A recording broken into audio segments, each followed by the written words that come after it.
Job teachers TV. আমি Mohammad Rashed Mosharraf, trade instructor, Itna Nurpur DD Madrasa, Itna, Kishoreganj. সম্মানিত viewers, আজকের আলোচ্য বিষয় শিক্ষক নিবন্ধন সম্পর্কিত প্রশ্ন ও উত্তর, পর্ব নং 2। সম্মানিত ভিউয়ার্স, আজকের পর্ব নং 2-এ 11 নং প্রশ্ন বলা হয়েছে কারিগরি শাখার জিও বলতে কি বোঝায়। সম্মানিত ভিউয়ার্স, আপনারা সবাই জানেন যে এমবিওভুক্ত যে এসএসসি ভোকেশনাল, দাখিল ভোকেশনাল এবং বিএম ভোকেশনাল বা বিজনেস ম্যানেজমেন্ট ইনস্টিটিউট রয়েছে, এখানে যে সকল কর্মকর্তা কর্মচারী রয়েছেন তাদের সকল পদের জন্য যেমন এমপিও লাগে, এমপিওর পাশাপাশি জিও লাগে। জিওতে বলা হয় গভর্নমেন্ট অর্ডার, অর্থাৎ অর্থ মন্ত্রণালয়ে আপনি যে পদে নিযুক্ত হবেন তার বেতন পাওয়ার জন্য একটি প্রত্যয়নপত্র, যেটা অর্থ মন্ত্রণালয় থেকে কারিগরি শিক্ষা অধিদপ্তরের মধ্য দিয়ে নিতে হয়। এটি না নিলে আপনার প্রতিষ্ঠানের পদ এমপিও হলেও আপনি বেতনভুক্ত হতে পারবেন না, অর্থাৎ অর্থ মন্ত্রণালয়ের অনুমোদন ছাড়া এটা কিন্তু বেতন হয় না। তাই কারিগরি শাখা জিওটা সবার জন্য প্রযোজ্য, শুধুমাত্র ট্রেড ইন্সট্রাক্টর জন্য নয়, যারা বাংলা, ইংরেজি, গণিত, সাধারণ জ্ঞান কর্মকর্তা কিংবা কর্মচারী এভরিথিং কারিগরি শিক্ষা অধিদপ্তরের অধীনে কোনো প্রতিষ্ঠানে যোগদান করলে সেই প্রতিষ্ঠানে জিও আছে কিনা এটা দেখে অবশ্যই আপনারা যারা এই ভিডিওটি দেখবেন এবং ষষ্ঠ গণবিজ্ঞপ্তি আবেদন করবেন কিংবা পঞ্চম গণবিজ্ঞপ্তি যোগদান করবেন, তারা যদি দেখেন প্রতিষ্ঠানে জিও নেই তাহলে যোগদান করে ক্লাস না নিয়ে এসে পড়বেন, কারণ একটা জিও হতে গেলে অনেকটি সময় লাগে, যা অত্যন্ত কষ্টসাধ্য বিষয়। তো সম্মানিত ভিউয়ার্স, এই হলো জিও। কারিগরি শাখায় জিও না থাকলে কখনো এমপিও হয় না। তাই প্রতিষ্ঠানে যখনই আবেদন করবেন, আবেদন করার আগে প্রধানের সাথে যোগাযোগ করে বলবেন যে প্রতিষ্ঠানে জিও আছে কিনা। যদি জিও না থাকে তাহলে সেই প্রতিষ্ঠানে কখনো আবেদন করবেন না। এটা শুধুমাত্র কারিগরি শিক্ষা অধিদপ্তর অধীনস্থ এসএসসি ভোকেশনাল, দাখিল ভোকেশনাল এবং technical and business management institute বা বিএম ভোকেশনাল ইনস্টিটিউটগুলোর জন্যই প্রযোজ্য। এটি সেসিভুক্ত এসএসসি ভোকেশনাল এবং দাখিল ভোকেশনালের জন্য জিও শব্দটি প্রযোজ্য নয়। প্রশ্ন নম্বর 12-তে বলা হয়েছে কারিগরি শাখায় এমপিও সিস্টেম কি অনলাইন? জি না, কারিগরি শাখায় চতুর্থ গণবিজ্ঞপ্তি পর্যন্ত অনলাইন সিস্টেম না, সম্পূর্ণ অ্যানালগ।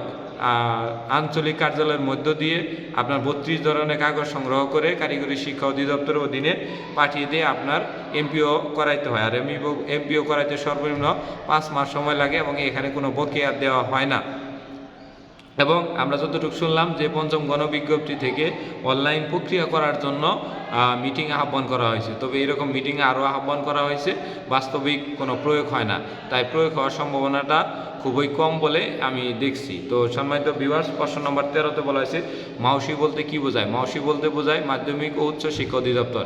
আমরা সচরাচর যে সকল জেনারেল স্কুল অ্যান্ড কলেজগুলোতে পড়ে এসেছি সেইগুলো মাউসিভুক্ত বা এমপিওভুক্ত মাউসির প্রতিষ্ঠান। তো এই সকল প্রতিষ্ঠান হলো জেনারেল যে প্রতিষ্ঠানগুলো, এগুলো মাউসি বলা হয়।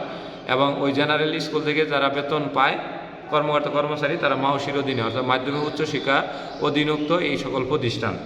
তো 14 নম্বর বলছে এনটিআরসি সনদের মেয়াদ কতদিন? এনটিআরসি সনদের কোনো মেয়াদ ছিল না, তবে পঞ্চম গণবিজ্ঞপ্তি থেকে এনটিআরসি সনদের মেয়াদ করা হয়েছে 3 বছর, অর্থাৎ 3 বছরের ভিতরে আপনার যখন থেকে সনদটি প্রিন্ট হবে, প্রিন্ট হওয়ার পর থেকে আগামী 3 বছরের মধ্যে আপনার গণবিজ্ঞপ্তিতে আবেদন করতে হবে। যদি এর মধ্যে আবেদন না করেন তাহলে আপনার সনদটি নতুন নিয়ম অনুযায়ী বাতিল বলে গণ্য হবে। এটি পঞ্চম গণবিজ্ঞপ্তি থেকে শুরু হয়েছে, এর আগে শিক্ষক নিবন্ধন সনদের কোনো মেয়াদ ছিল না। যাই হোক, 15 নম্বর প্রশ্ন, এ পর্যন্ত কয়টি নিবন্ধন পরীক্ষার সার্কুলার প্রকাশিত হয়েছে? 2005 সাল থেকে শুরু করে 2024 সাল পর্যন্ত মোট 18টি শিক্ষক নিবন্ধনের সার্কুলার প্রকাশিত হয়েছে, অর্থাৎ শিক্ষক নিবন্ধনের সার্কুলার প্রতি বছরে একটি করে প্রকাশিত করা বাধ্যতামূলক রয়েছে। শিক্ষা যে নিয়োগ কমিটির যে আইন রয়েছে, শিক্ষক নিয়োগের এমপিওভুক্ত যে নীতিমালা রয়েছে, নীতিমালাতে বছরে একটি করে শিক্ষক নিবন্ধন সার্কুলার প্রকাশের নিয়ম রয়েছে। তো এই হলো আমাদের 15 নম্বর প্রশ্ন। আমরা আসি 16 নং প্রশ্নে। 16 নং প্রশ্নে বলা হয়েছে মাউসিতে এমপিওভুক্ত হতে কেমন সময় লাগে? মাউসিতে এমপিওভুক্ত হতে কোনো সময় লাগে না, শুধুমাত্র বেজুর মাসে, প্রতি বেজুর মাসের 1 থেকে 8 তারিখের মধ্যে অনলাইনে আবেদন করতে হয়। এবং এখানে আপনার যদি ধরেন ফেব্রুয়ারিতে যোগদান করলেন, ফেব্রুয়ারিতে কিন্তু আপনি আবেদন করতে পারবেন না।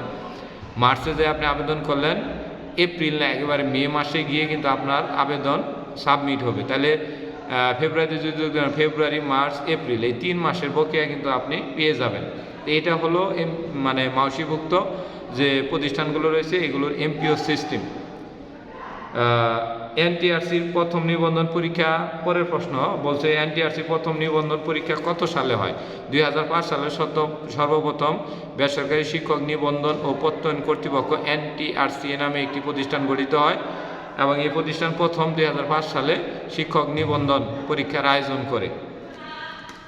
আর প্রথম দিকে শিক্ষক নিবন্ধন পরীক্ষায় কোনো মেয়াদ ছিল না, অর্থাৎ যে কোনো বয়সী অ্যাপ্লিক্যান্ট প্রার্থী, পুরুষ বা কিংবা মহিলা, বিবাহিত কিংবা অবিবাহিত সবাই এমপিওভুক্ত স্কুল, কলেজ, মাদ্রাসা এবং কারিগরি শিক্ষা প্রতিষ্ঠানে শিক্ষক, শিক্ষিকা, প্রভাষক, ট্রেড ইন্সট্রাক্টর সহ কর্মকর্তা কর্মচারী হতে পারত।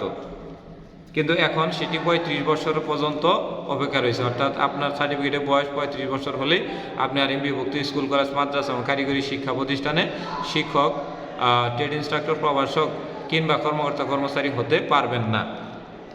এনটিআরসি শিক্ষকদের বেতন কেমনে দেওয়া হয়? এনটিআরসি শিক্ষকদের বেতন 3টি ধাপে দেওয়া হয়। এটি হলো মাওসির অধীনে মাধ্যমিক উচ্চ শিক্ষা অধিদপ্তর, আরেকটি হলো কারিগরি শিক্ষা অধিদপ্তর, আরেকটি হলো মাদ্রাসা শিক্ষা অধিদপ্তর বা মেমিসের অধীনে। এবং এই 3টি অধিদপ্তরের মধ্য দিয়েই আপনার এই 4টি প্রতিষ্ঠান অর্থাৎ এমপিওভুক্ত স্কুল, কলেজ, মাদ্রাসা এবং কারিগরি শিক্ষা প্রতিষ্ঠানের বেতন দেওয়া হয়ে থাকে।